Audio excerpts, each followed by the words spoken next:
뒤에 분하고 인사하겠습니다. 참 잘 오셨습니다. 예, 우리 한 번 더 인사하겠습니다. 기도로 승리하시기 바랍니다. 예, 아이고 오늘 또 우리 지혜가 왔네요. 예, 힘내라고 박수 한번 부탁드리겠습니다. 화이팅입니다. 멋쟁입니다. 예, 우리 옆에 분하고 함께 인사하겠습니다. 하나님이 도우십니다. 우리 같이 인사하겠습니다. 할렐루야. 목회하다 보면은 누가 그랬다더라, 누가 저랬다더라 라고 하는 얘기를 종종 듣습니다. 이제 한쪽 얘기만 들으면은 그게 맞다 이런 생각이 들어서 때로는 이렇게 마음에 분노가 일어나기도 하고 어떻게 그럴 수 있나 라고 하는 그런 마음에 힘든 시기를 보내기도 합니다. 그러나 시간이 흘러서 막상 또 다른 쪽의 얘기를 들어보면은 얘기가 달라요. 그러면서 그랬었구나, 그래서 그런 거였구나 라고 하는 것을 이제 깨달으면서 다른 쪽 말을 들어보게 될 때 여지껏 이렇게 오해했던 것들이 한순간에 이제 풀려지는 경우를 종종 보게 됩니다. 그래서 목회하면서 늘 깨닫는 것은 이거예요. 하나님 왜 우리에게 하나의 귀가 아닌 두 개의 귀를 주셨을까라고 하는 거예요. 그렇구나, 하나님은 한쪽 얘기만 들을 게 아니고 양쪽 얘기를 다 듣기를 원하시는 거구나. 하나님은 늘 우리가 한쪽으로 치우치지 말고 양쪽의 얘기를 다 들으면서 우리가 균형 잡힌 한쪽으로 치우치지 않는, 그래서 우리가 분별해야 될 것을 분별하기를 원하시는 하나님이시기에 우리에게 이렇게 두 개의 길을 주신 것이구나 라고 하는 것을 이제 깨달을 때가 이제 많습니다. 마찬가지로 하나님 왜 우리에게 이렇게 두 개의 눈을 주셨을까? 왜 하나만 아닌가? 왜 둘인가? 라고 하는 것을 우리가 생각해 볼 때도 똑같습니다. 만약에 우리가 눈이 하나라면 그러면 우리는 육적인 것만 보겠죠. 그러나 하나님께서는 한쪽 눈으로는 육적인 것을 볼지 모르지만은 그러나 다른 한쪽으로는 하나님께서는 또 다른 하나님의 계획으로 우리의 인생을 바라보라고 하시는, 한쪽으로는 육의 세상을 직시하고 직면하지만 그러나 다른 한쪽 눈으로는 하나님의 보이지 않는 손길을 바라보면서 하나님의 시각으로 세상을 바라보기를 원하시기 때문에 하나님께서는 우리에게 이렇게 두 개의 눈을 주신 것이 아닌가라고 하는 생각을 갖습니다. 오늘 말씀이 사실 그런 관점에서 보게 되면은 그래서 하나님께서 바울을 죄수의 신분으로 저 로마로 향한 그 알렉산드리아 배를 타게 하신 것이구나라고 하는 것을 우리가 깨닫게 됩니다. 우리가 사도행전 27장 1절에 한번 보시면은 우리가 배를 타고 이탈리아로 가기로 작정되매라고 말하죠. 바울은 분명 가이사에게 상소하지 않았더라면 그는 풀려날 수 있었습니다. 그러나 가이사께서 상소함을 통해서 그는 이제 가이사랴에서 로마로 가는 그러한 죄수의 신분으로 로마로 가게 되는 배를 타게 됐던 것이죠. 그런데 그 배에 타게 됐던 그 바울의 상황을 우리 사도행전 27장 1절을 다시 보시면 이렇게 얘기하는 겁니다. 바울과 다른 죄수 몇 사람을 아구스토 데이의 백부장 율리오란 사람에게 그 다음 뭐라고 얘기해요? 맡기니라고 말해요. 이 맡기니라고 하는 단어를 우리가 조금 주목해 볼 필요가 있습니다. 여기 보면 바울과 다른 죄수 몇 사람을 율리오에게 맡겼다 이렇게 말씀하고 계시는데요. 우리가 여기서 한 가지 주목해 볼 것은 뭐냐면은 바울 그리고 다른 죄수 몇 사람이라고 오늘 지금 누가가 기록한 이유가 있습니다. 여기 다른 죄수 몇 사람은 아마도 흉악한 범죄를 저지르고 이제 로마로 압송이 돼가지고 로마의 그 원형 경기장에서 그 맹수에게 결국에는 이렇게 풀려져서 그래서 맹수의 밥이 될 그러한 신세를 가진 아마 그런 죄수들, 흉악한 죄를 범한 죄수들일 것입니다.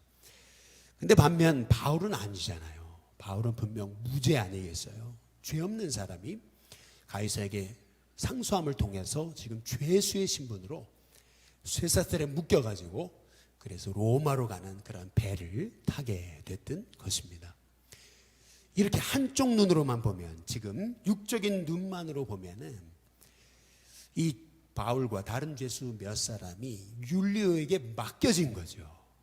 이것을 뒤집어서 얘기하면은 지금 바울은 이 죄수와 똑같은 신세로 어찌 본다면은 세상적으로 볼 때는 정말 실패한 인생 중에 하나. 다시 말해서 쇠고랑에 채워지고 그리고 죄수의 신분을 가지고 그냥 배에 올라가지고 로마로 압송되어져 가면 거기서 또 무슨 일을 만날지 모르는 그런 참 불쌍한 인생처럼 지금 바울이 보이는 거예요. 우리가 한쪽 눈으로만 세상의 관점으로만 보면 말이죠. 그래서 오늘 세상의 관점으로 얘기하면 바울과 및 다른 죄수 몇 사람을 율리오에게 맡긴 겁니다. 그러나 이거를 다른 한쪽 영적인 눈으로 우리가 떠서 바라보게 되면은 이거 어떻게 되는 거냐면 실은 바울이 율리오에게 맡겨진 게 아니고 거꾸로예요. 하나님이 바울에게 율리오와 다른 죄수를 맡기신 겁니다. 우리가 육적인 눈으로 보면은 바울은 너무 처량하죠. 핍절하죠. 참 신세망친 아주 정말 인생의 패배를 겪은 실패한 인생의 대명사예요. 지금 다른 죄수 몇 사람과 함께 지금 쇠사슬에 매어가지고 율리오에게 끌려가지고 로마로 압송되는 참 어리석은 인생에 불과한 거죠. 그러나 이걸 영적인 시각으로 다시 보면은 하나님이 바울에게 율리오라는 사람과 여기 죄수들을 맡겨주신 거예요. 우리가 이제 보게 되시겠지만은 이 배에 탄 사람들이 276명이었음을 이제 볼 수가 있습니다.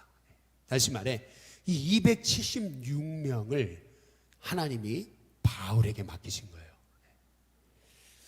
저는 우리 일신교회 성도님들이 한쪽으로 육적인 눈으로만 세상을 바라볼 것이 아니고 다른 한쪽 영적인 눈이 떠져서 우리에게 두 눈을 주신 이유, 한쪽으로만 보는 외눈박이가 아니고 두 눈을 떠서 하나님의 계획으로 우리의 세상의 육적인 세상을 우리가 해석하는 눈이 열려지게 해달라고, 이 영의 눈, 다른 한쪽 영의 눈을 뜨게 해달라고 기도할 수 있는 저와 여러분이 될 수 있기를 주님의 이름으로 축복합니다.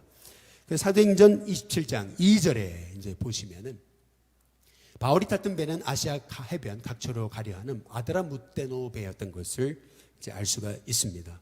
당시에는 가이사랴에서 로마로 가는 직행으로 가는 배가 없었습니다. 그래서 아시아 해변, 다시 말하면 이 시돈과 그리고 터키 그리고 이쪽 아시아 터키 이쪽 지방을 경유하는 그러한 배를 타고 결국 목적지는 어디냐면은 루기아의 무라시에 가서 거기서 내려서 배를 갈아타고서 이 바울 일행은 이제 로마로 가려고 이제 아드라무테노 배를 탔던 것을 볼 수가 있습니다. 우리가 여기서 한 가지 주목해 봐야 될 것은 뭐냐면은 베스토 총독은 사도 바울이 가이사에게 항소했기 때문에 하루빨리 이 바울을 지금 로마의 가이사에게 보내야 됐던 것입니다. 그래서 겨울이 오기 전에 이 지중해 바다는 특별히 11월, 12월, 1월 이 3개월 동안에는 배가 운행을 할 수가 없어요. 그냥 아무 때나 배가 갈 수 있는 게 아닙니다. 11월, 12월, 1월 때는 너무 이 바람이 위험하기 때문에, 겨울바다가 위험하기 때문에 그래서 배가 움직일 수가 없어요. 그래서 결국에는 베스토 총독은 하루라도 빨리 이 사도 바울을 로마로 보낼 목적을 가지고 지금 아드라무테노 배에 이 율리아라고 하는 사람에게 이제 맡겨서 바울을 로마로 호송하려고 했던 것을 이제 볼 수가 이제 있습니다. 그런데 문제가 생겼어요. 그 문제가 뭐냐면은 사도행전 27장 4절에서 5절에 보시면은 또 거기서 우리가 떠나가다가 드디어 떠났어요. 그런데 뭐를 피하였습니까? 맞바람을 피했다. 이제 이렇게 말씀하거든요. 뜻하지 않게 이른 바람이 불기 시작했던 것입니다. 아마도 10월 초순인데도 이제 배가 바람이 불기 시작하면서요. 보통 당시의 배는 우리가 말하는 이러한 모터벨라가 붙은 그러한 이런 모터로 움직이는 배가 아니었습니다. 쉽게 말하면은 노아 같은 그런 태바와 같이 바람이 부는 대로 갈 수밖에 없는 범선이었던 거죠. 그래서 바람이 잘 불면은 빨리 갈 수도 있는 거고, 맞바람이 치면은 많이 가지 못하는, 그냥 바람을 이용해서 그래서 돛을 이렇게 내리고 결국에는 그 바람을 이용해서 가는 범선이 당시의 배였던 것입니다. 하룻길 걸릴 수도 있는 것이 사흘, 나흘도 걸릴 수 있는 거고, 하룻길 걸리는 것이 일주일, 그리고 뭐 열흘도 걸릴 수 있는 것이 당시의 상황이었어요. 배가 너무 빨리, 배가 바람을 맞게 되면은 가지를 못하니까요. 얼마나 걸렸는지 모르겠습니다. 그런데 우리가 떠나가다가 사도행전 27장 4절부터 보시면 우리가 떠나가다가 맞바람을 피했어요. 그래서 결국 구브로 해안을 의지하고 항해하게 됩니다.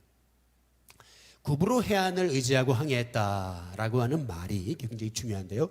이건 돌아오는 주일날 우리가 바이블 하이킹 때 제가 조금 더 설명드리기로 하고요. 결국에는 이 구브로 섬을 바람막이로 삼아가지고 그 바람을 피해서, 맞바람을 피해가지고 겨우 목적지인 무라시에, 루기아의 무라시에 이제 이르게 됐던 것을 볼 수가 있습니다. 그게 사도행전 27장 5절의 이제 말씀이었던 것입니다. 그리고 이제 사도행전 27장 6절에 보시면은 목적지 무라시에서 바로 거기서 배를 갈아타요. 백부장이 율리오가 이탈리아로 가려 하는, 다시 로마로 가려 하는 알렉산드리아 배를 마침 만나서 이 사도 바울 일행을 오르게 했다라고 하는 것을 이제 볼 수가 있어요. 한번 따라해 보겠습니다. 오르게 하니. 여러분, 그냥 배를 타게 하니라고 해도 되는 것을 성경은 배를 만나, 다시 그 말씀 한번 보여주세요. 우리를 오르게 하니 이렇게 말하고 있어요. 배를 만나 우리를 오르게 했다. 그냥 배를 탔다 했으면 되는 거를 성경은 배를 만나 우리를 거기에 오르게 했다 이제 이렇게 말씀하고 있어요. 여러분, 성경은 단어 하나도 그냥 의미 없이 이렇게 쓰여진 말씀은 없습니다. 하나하나, 말씀 하나에 단어 하나도 다 거기에 의미가 있어요. 다시 말해서 지금 바울은 죄수의 신분으로 알렉산드리아 배에 오르잖아요. 어찌 보면 세상적인 눈으로 보면은 이제 바울이 죄수의 신분으로 배에 탄 것처럼 처량하게 보이죠. 그러나 성경은 그렇게 얘기하고 있지 않은 겁니다. 아드라무떼노 배를 타고 아시아 해변을 지나서 겨우 무라시에 도착한 이 사도 바울 일행이요. 거기서 마침 알렉산드리아 배를 만나서 배를 갈아타서 알렉산드리아 배에 오르거든요. 이 올랐다라고 하는 표현은요, 여기서부터 이제 하나님의 계획이 시작되고 있음을 성경이 말하고 있는 겁니다. 다시 말해, 바울이 탄 배는요, 그 배는 단순한 배가 아닙니다. 그 배는 바울이 처량하게 끌려가는 죄수를 끌고 가는 배가 아닌 거예요. 다시 말하면 바울이 알렉산드리아 배에 오르는 순간 거기는요, 그 276명은 다 바울에게 맡겨진 영혼들이 되는 거예요. 바울이 알렉산드리아 배에 딱 오르는 순간 거기는, 그 배는 일종의 작은 교회가 되는 거예요. 276명이면은 우리 일신교회, 이 교회보다 조금 작은 숫자이지만 적은 숫자가 아닙니다. 그 영혼을 하나님께서 바울에게 맡기시는, 그래서 그 배는 단순한 배가 아닙니다. 죄수를 싣고 가는 처량한 배가 아니고요, 바로 그 배는 하나님의 역사가 이루어지는 그런 배였던 것이죠. 그래서 바울이 배를 만나가지고 그 배에 올랐다라고 이렇게 표현을 하고 있는 것입니다. 역시나 아니나 다를까 하나님의 역사가 시작되는데요, 뜻밖에도 하나님의 역사는요, 맞바람이었습니다. 바람이 치기 시작했습니다. 사도행전 27장 7절에서 8절에 보면 배가 더디 가게 돼요. 바람이 치니까 여러 날 만에 간신이라고 그랬어요. 한번 따라해 보겠습니다. 간신히. 이 간신이라고 하는, 이 몰리스라고 하는 헬라어는 되게 중요한 단어입니다. 왜냐하면 이것은 천신 맞고 만고 끝에라는 말입니다. 그냥 간신히 힘을 다해서 갔다는 얘기가 아니고요, 천신 만고 끝에 정말 죽음의 고비를 넘고 넘어가지고 니도 맞은편에 이르러서 이제는 풍세가 허락지 않아요. 도저히 갈 수가 없어요. 배가 앞으로 가질 않아요. 그러니까 살몬의 앞을 지나가지고 그레데 해안을 바람막이로 항해했다 이렇게 말하거든요. 아까는 구브로 섬의 섬을 바람막이로 삼았고 이제는 그레데 섬을 바람막이로 삼게 됐던 겁니다. 이게 왜 이렇게 중요한 거냐면 원래 이 무라시에서 배를 타서 알렉산드리아 배는 서쪽을 향해서 저 로마를 향한 직행으로 가게 됐던 배였습니다. 근데 서쪽으로 갈 수가 없어요. 왜요? 바람이 치니까, 맞바람이 치니까. 그래서 가지 못하고 꺾여가지고 뒤로 해서 그레데 해변으로 이제 가게 됐다는 얘기입니다. 해변을 바람막이로 삼아가지고 겨우 간신히, 그래서 사도행전 27장 8절에 보면 다시 뭐라고 나오죠? 간신히라고 나오죠. 몰리스. 정말 부살생으로 그 연안을 지나서 결국 어디에 이르게 됐습니까? 미항이라는 곳에 이르게 됐던 것입니다. 미항은 다름 아닌 이름 그대로 아름다운 항구입니다. 바울이요, 지금 바울 일행이 이 알렉산드리아 배가 위태위태하게 바람을 피해가지고 겨우 미항을 왔어요. 그것도 두 번이나 간신히 천신만고 끝에 배가 뒤집히지 않고 겨우 미항으로 들어왔습니다. 근데 그때 미항으로 들어왔을 때 바울은 뜻밖의 얘기를 듣는 거예요. 내 귀를 의심했나? 그 얘기는 뭐냐면 선장과 선주가 백부장 율리오를 설득하기 시작하는 거죠. 여기 있으면 안 된다. 이 미항이라는 곳은 너무 작고 바람이라도 쳤다가는 우리 배가 큰 위험을 당할 수 있다. 그러니까 여기 옆에 조금만 더 가면 65km 가면은 베닉스라고 하는 항구가 있는데 그쪽으로 가야 된다. 설득을 하기 시작했습니다. 근데 문제는 뭐냐면 이 백부장이 그 선장과 선주의 말을 신뢰하게 됐다라고 하는 얘기입니다. 아니나 다를까 바울이 뭐라 그러냐면요, 사도행전 27장 9절에 11절에 보면 여러 날이 걸려 금식하는 절기가 이미 지났으므로 벌써 10월 중순이 지났습니다. 항해하기가 매우 위태롭게 됐다는 것입니다. 그래서 바울이 그들을 권합니다. 말하되 여러분이요, 내가 보니 이번 항해가 화물과 배만이 아니고 우리 생명에도 타격과 많은 손해를 끼치리라 바울이 얘기했죠. 그랬더니 11절 다 함께 같이 한번 읽어보겠습니다. 함께 읽습니다. 시작. 백부장이 선장과 선주의 말을 누구보다요? 바울의 말보다 더 믿더라. 이제 이렇게 말합니다. 바울은요, 우리가 지금까지 살펴보셨듯이 1차, 2차, 3차 전도여행을 걸쳐서 약 10년이 넘는 세월 동안 바울이 배로만 여행했던 거리가요 1만 킬로가 넘습니다. 바울은 그 1만 킬로 넘는 항해를 겪으면서 바울은 3번이나 배가 파손했습니다. 일주야를 깊은 흑암 가운데 지나기도 했습니다. 바울은 생명 걸고 지중해를 계속해서 오갔습니다. 바울은요, 벌써 바다의 풍세나 이 날씨의 계절의 상황을 바라보면은 벌써 10년 동안 겪어온 거예요. 거기서 생명을 걸고 배를 타고 다녔어요. 그렇기 때문에 딱 보면 바울은 알았어요. 이 배는 위험하다. 지금 항해는 위험하다. 그래서 바울은 지금 이 선장과 선주 그리고 백부장 율리오를 설득을 하는 겁니다. 가면 안 된다고. 큰일 난다고. 지금 가면 다 죽는다. 바울이 여기서 말하되라고 얘기하는데 말하되라는 말은 한 번 말했다는 얘기가 아니고 미완령입니다. 계속 찾아가서 가시면 안 됩니다. 가면 큰일 납니다. 바울이 그들을 끊임없이 설득했음을 성경이 말하고 있는 거죠. 그러나 문제는 이 백부장이 선장과 선주의 말을 더 신뢰했다라고 그렇게 말씀하고 있습니다. 그 이유가 뭐냐? 사도행전 27장 12절에 보면 이렇게 나와 있습니다. 같이 한번 읽어보겠습니다. 함께 있습니다. 시작. 그 항구가 겨울을 지내기에 뭐하다고요? 불편함으로 거기서 떠나 아무쪼록 베닉스에 가서 겨울을 지내자 하는 자가 더 많으니 베닉스는 그레데 항구라. 한쪽은 어디를요? 서남을. 한쪽은 어디를요? 서북을 향하였다. 이 베닉스라는 항구는 서남, 서북을 향해서 두 개의 바람을 막아줄 수 있는 방파제가 있는 항구였습니다. 더구나 미항하고는 차이가 어마어마하게 차이가 나는 엄청난 큰 항구였어요.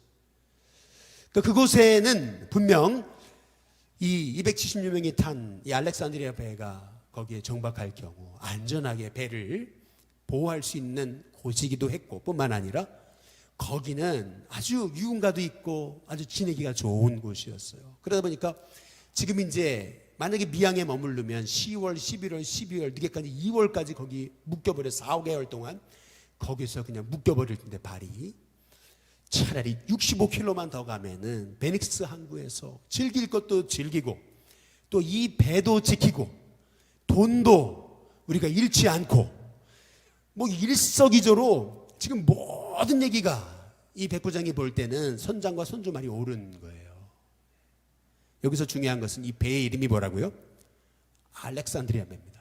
로마 배도 아니고 그렇다고 가이사 황제의 배도 아니고 알렉산드리아 배라고 이름이 붙여졌다는 얘기는 이 배는 알렉산드리아에서 출발한 배입니다. 알렉산드리아가 어디냐면 이집트입니다. 왜 이집트에서 출발한 알렉산드리아 배인 거냐면은 당시 이집트에는 최상품의 밀이 재배가 됐던 곳이었습니다. 이집트에서 재배된 최상품의 밀을 가장 많이 소모했던 도시 중 하나가 로마였던 것입니다. 그래서 알렉산드리아 배에 실어 있는 이 밀은요, 로마로 가져갈 경우 엄청난 이런 몇 배로 불려가지고 팔 수 있는 엄청난 재산이 그 배 안에 담겨져 있던 것이었죠. 그런데 자칫 미양이라는 곳에 거기 정박했다가 폭풍우라도 만나게 되면은 그 배는 잘못하면 파괴되고 그들의 재산, 그 밀, 모든 그 금은보화가 다 한순간에 날아갈 수 있는 상황이 됐던 것입니다. 그렇기 때문에 선장과 선주는 무조건 가야 된다. 무조건 가야 그래야 우리가 손해보지 않는다. 그 얘기랑 율리오가 보니까 그래 베닉스가 조금 더 그렇게 유흥시설도 있고 거기 즐기기 좋잖아요. 다시 말하면 물질적인 탐욕과 세상적인 정욕이 같이 손잡으니까 바울의 말이 들리지가 않아요. 바울은 안 된다, 가면 안 된다. 아무리 반대를 해도 결국에는 그들의 그 귀는 닫혀지고 말았던 거죠.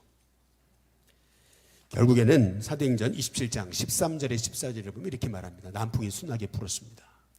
이야, 남풍이 순하게 불잖아요.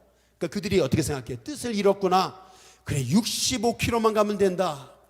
우리가 참고로 당시 이 범선, 로마의 범선은 모터펠러가 없기 때문에 그냥 바람을 이용할 경우 보통 평균적으로 갈 수 있는, 하루 동안 갈 수 있는 배의 거리는 100km였습니다.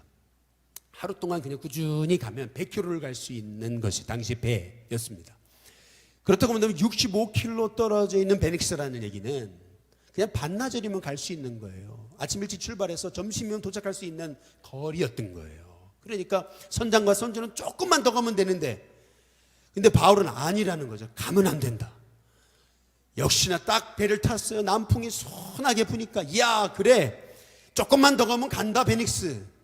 그들이 뜻을 이룬 줄 알고 닻을 감고 결국에는 그레데 해변을 끼고, 왜요? 그레데 섬이 자신들을 방패막이로 삼아주니까 가자! 그래서 출발했습니다. 그러나 14절에 보니까 어떻게 돼요? 뭐라고 얘기합니까? 얼마 안 돼요. 얼마 안 돼요. 출발한 지 얼마 되기도 전에 너무나 놀라운 것은 이거예요. 바람이 어디서 불어왔어요? 그들이 의지했던 그 그레데 섬, 그들이 의지했던 바람막이로 삼으려고 했던 그 그레데 섬 가운데서부터 유라굴로라는 광풍이 어떻게 일어났어요? 크게 일어났습니다. 그레데 섬을 끼고 그레데 섬을 방패막이로 삼아가지고 그렇게 가면은 65km만 더 가면 갈 수 있다 생각하고서 그 그레데 해변을 의지하고 간 건데, 놀라운 것은 그 그레데 섬 한복판에서 폭풍우가 일어나기 시작하는데, 그 유라굴로라는 강풍이 아주 크게 일어나는데, 그 광풍이 일어나는 시작점이 그들이 의지했던 그 그레데 섬인 거예요. 뭘 의미합니까? 저들의 뜻대로 하나도 안 됐다는 걸 얘기하는 겁니다. 한치 앞을 내다볼 수 없는 인생이었다고 성경이 말하고 있는 겁니다. 바울의 말을 들었더라면 그들이 살 수 있었다는 것을 의미하는 것입니다. 그러나 우리가 오늘 말씀을 통해서 우리가 한 가지 깨달아야 되는 것이 있습니다. 한쪽 눈으로만 보면 저들이 내 말을 안 들어가지고 이렇게 나도 죽을 뻔했다고 바울은 세상적으로 보면 원망하겠죠. 그러나 다른 한쪽의 눈으로 보면은 그 유라굴로 광풍이라는 것은요, 하나님이 보내신 광풍이에요. 그 광풍을 보내신 하나님의 이유가 있을 거라는 겁니다. 그 광풍이 뜻하지 않게 찾아왔다는 얘기는 오히려 그 광풍이 도구가 돼서 바울을 통해서 그 276명의 영혼을 구원하시고자 하는 하나님의 보이지 않는 섭리가 시작됐다는 것을 의미하는 것입니다. 역시나 아니나 다를까 사도행전 27장 한번 18절에 보시면 이렇게 우리가 풍랑으로 심히 애쓰다가 이 풍랑을 벗어나기 위해 얼마나 애썼습니까? 그런데 하루밖에 안 지나서 이튿날 사공들이 뭐를 바다에 풀어버렸다 그래요? 짐을 바다에 풀었다. 여기서 말하는 짐이란 뭘 의미하는 거냐면 배가 무거우면 자칫 잘못하면 배가 이렇게 잘못되면 가라앉을 수 있으니까 270명이나 탐 거기에 엄청난 밀이 담긴 그러는 엄청난 이런 그 물건 무역선이었기 때문에 해양 수송선이었기 때문에 자칫 잘못하다 그 밀이 있다가는 거기에 물이 들어가기 시작하면 그냥 침몰해버리는 그 상황을 방지하기 위해서 불과 하루 만에 이튿날 그들이 의지했던 밀을 다 바다에 풀어버렸습니다. 그리고 나서 사흘째 되는 날에 그랬어요. 3일일 때니까 어떻게 됩니까? 사도행전 27장 19절에 보니까 이렇게 말합니다. 사흘째 되는 날에 이제는 뭐를요? 배기구마저 그들의 손으로 다 내버렸다 그랬습니다. 바다 안에 있었던 그들이 안고 있던 의자, 침대, 배에 있는 기구들 뭐 불필요한 것들은 다 내던지기 시작했습니다. 왜요? 어떻게 하는지 배를 가볍게 해야 되니까. 불과 3일 만에 그들이 의지했던 그 밀, 그들이 의지했던 재산, 그들이 의지했던 배기구 이 모든 게 3일 만에 거추장스러운 짐을 바다에 내던져야 되는 그러한 상황이 이들에게 찾아오게 됐던 것입니다. 그거 지키려고 65km만 가면 베닉스에 가면은 그 돈 우리가 지킬 수 있는데 라고 했던 거 불과 이틀 만에 다 내던져 버리고 3일 만에 배 비구까지 다 내던져 버리고 자기가 지킬 줄 알았는데 지킬 수 있었어요? 못 지켜요. 더구나 어떻게 됩니까? 사도행전 27장 15절 17절에 보니까요 간신히 거루를 잡았다 그랬어요. 거루배를 우리식으로 말하면 구명정 보트를 그게 떠내려가는 걸 보고서 간신히 잡아가지고 끌어올려가지고 줄을 가지고 선체를 둘러감고요 이 구명정 보트가 없으면 우리가 위기를 만났을 때 도망쳐야 되는데 못 도망치니까 그거 붙잡고 어떻게든 끌어올려가지고 배 위에 올렸는데 나중에 어떻게 돼요? 사도행전 27장 30절 32절에 보니까 사공들이 도망치려고 거룻배를 바다에 내려놓으니까 저 사공들 없으면 우리 죽는다 라고 하는 사도 바울의 그 얘기에 의해서 군인들이 거룻줄을 그냥 끊어버려요. 거룻배마저도 구명정 보트마저도 그냥 버려버리는 그런 상황을 만나게 됐던 거죠. 여러분 이것이 의미하는 것이 무엇입니까? 꼭 바다의 전문가는 선장 선주 같죠. 그리고 그들이 그렇게 의존하던 그 배에 담겨진 어마어마한 양의 밀, 재산, 금은보화들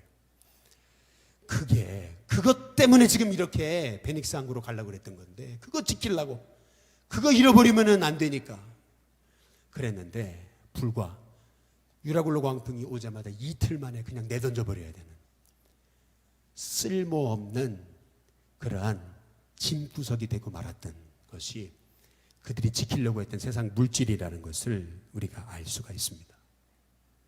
막상 풍랑이 닥쳐오니까요 선장 선주도 아무 힘도 쓸 수 없어요. 배 기구까지 다 던져버렸는데요 거룻배까지 다 끊어버렸는데요 풍랑이 오니까요 그 배 276명이 탄 배 안에 리더가 바뀝니다. 리더가 바뀌어요. 아무 힘도 쓸 수 없죠. 뭐 선장이 손을 쓸 수 있어요. 뭐 선주가 힘을 쓸 수 있어요. 선원들이 힘을 쓸 수 있어요. 아무도 힘을 쓸 수 없는 거예요. 결국에는요 사도행전 27장 20절에 한번 보시겠습니다. 보니까 여러 날 동안 해도 별도 보이지 않습니다. 큰 풍랑이 그대로 있습니다. 결국 구원에 뭐 맞아요? 여망이 뭡니까? 남은 소망이요. 남은 소망마저 없어졌습니다. 결국 사도행전 27장 21절에 보니까 여러 사람이 오래 먹지 못합니다. 열나흘 동안이었어요. 열나흘 동안 그들은 칠흑 같은 어둠과 싸웠습니다. 소망마저 사라졌습니다. 딱 그렇게 되니까요 벌써 그 배 위에 리더가 바뀌어요. 어떻게 바뀌어요? 사도행전 27장 21절에 보니까 여러 사람이 오래 먹지 못하였으며 바울이 그 다음 어떻게 해요? 가운데 뭐라 그래요? 서서라 라고 얘기하잖아요. 이게 중요한 거예요. 다들 널 보러 자빠지면 절망하고 내일 죽을 날만 기다리고 밥도 먹지 않고 거기서 식음을 전폐하고 거기서 다들 쓰러져 가지고 죽을 날만 기다리고 있는 그들에게 바울이 일어섭니다. 이 일어섰다라고 하는 헬라어는 에게이로라는 말입니다. 에게이로. 보통 예수님 부활하셨다라고 하는 표현을 헬라어로 아나스타시스라고 얘기합니다. 그러나 오늘 사도 바울이 주님이 다시 사셨다, 일어나셨다라는 표현을 쓸 때는 에게이로라는 표현을 씁니다. 일어나셨다. 지금 바울은요, 이 절망 가운데 부활하신 예수님처럼 바울이 일어난 것을 얘기하고 있는 거예요.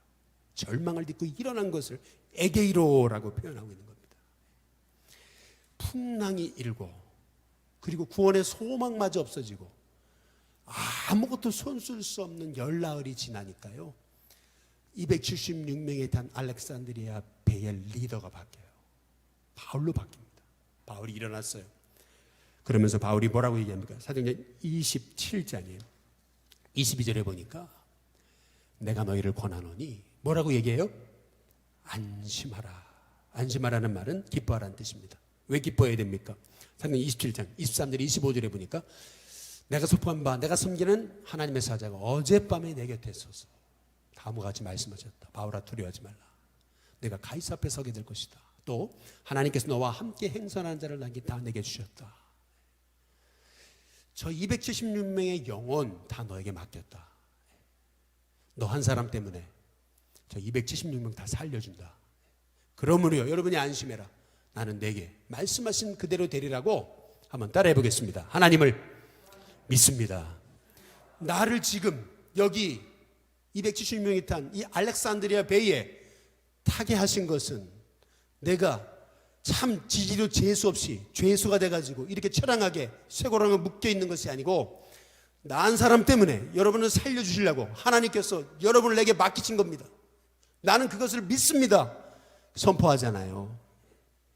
그리고 나서요, 뭐라고 그러냐면요, 사도행전 27장 35절 30절에 보니까 떡을 가져다가 모든 사람 앞에 축사합니다.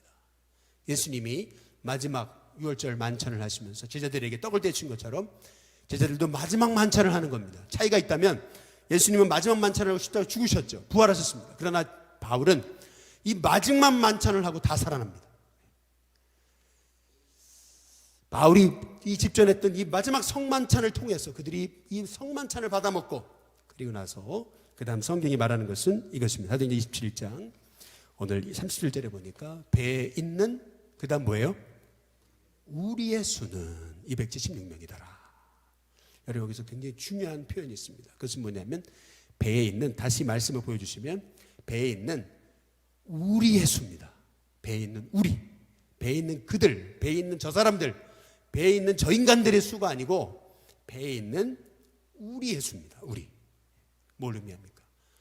그 276명의 알렉산드리아 배 안에 타고 있었던 276명의 영혼은 어느새 예수님 앞에 굴복한 우리 교회가 됐다는 것을 의미합니다.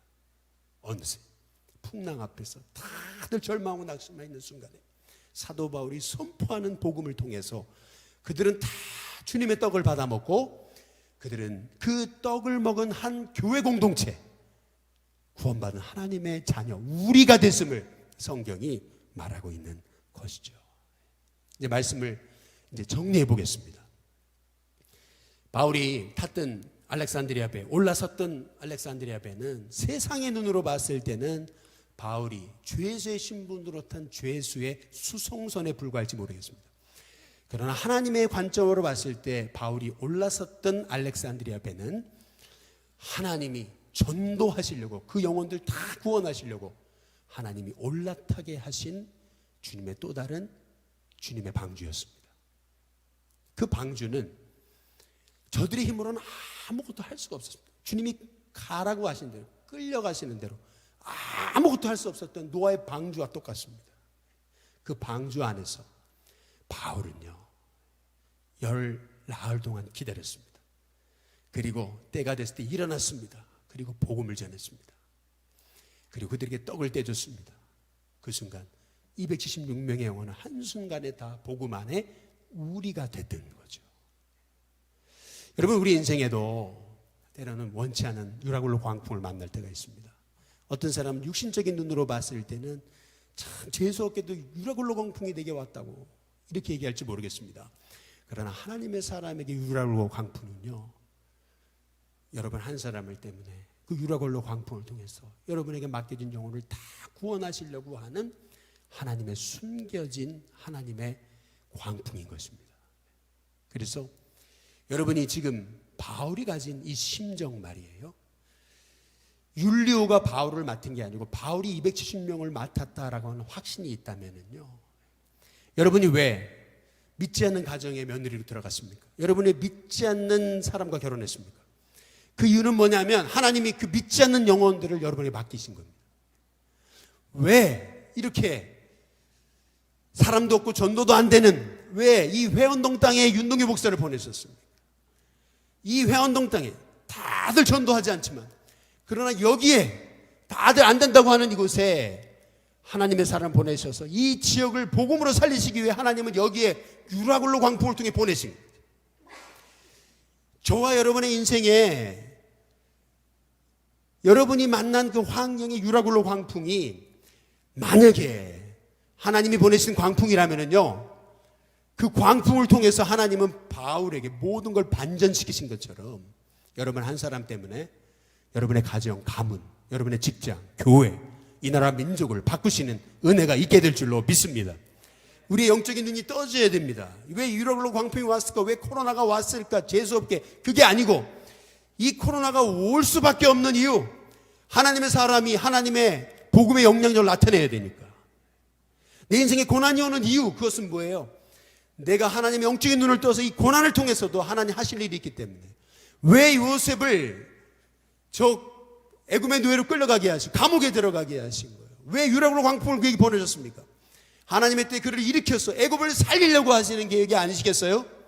그렇다고 본다면 저와 여러분이 만난 인생의 유라굴로 광풍은 유라굴로 광풍이 아닙니다. 그것은 오히려 하나님 보내신 겁니다. 하나님 보내셨다면 여러분 중심 잡고 기도하기 시작할 때 오히려 여러분이 들어가는 자리는 여기 276명이 다 한순간에 우리가 된 것처럼 그렇게 저와 여러분을 하나님이 사용하시는 은혜가 있게 될 줄로 믿습니다. 바라기는 생각을 바꾸세요. 영적인 눈을 뜨세요. 그래서 내게 만난 유라굴로 광풍까지도 하나님을 사용하셔서 나 한 사람을 통해서 이 276명을 구원하기 원하시는 하나님의 계획이다. 여러분 믿으시고, 나를 왜 이 가정에 보내셨을까? 나를 왜 직장에 보내셨을까? 나를 왜 여기 보내셨을까? 하나님이 바울같이 쓰시려고 보내신 줄로 믿으시기를 주님의 이름으로 축복합니다. 이건 착각이 아니에요. 여러분이 그렇게 하나님의 사명을 가진 자라면 여러분 한 사람 때문에 276명이 살아납니다. 그런 하나님이 주신 하나님의 사명자로 눈을 뜨게 될 때 유라굴로 광풍마저도 하나님이 보내주신 바람입니다. 저와 여러분의 인생 속에 하나님이 바울 쓰셨던 것처럼, 바울 한 사람도 276명을 살리신 것처럼 저와 여러분을 통해 죽어가는 영혼을 살리는 은혜가 있게 되시기를 주님의 이름으로 축복합니다.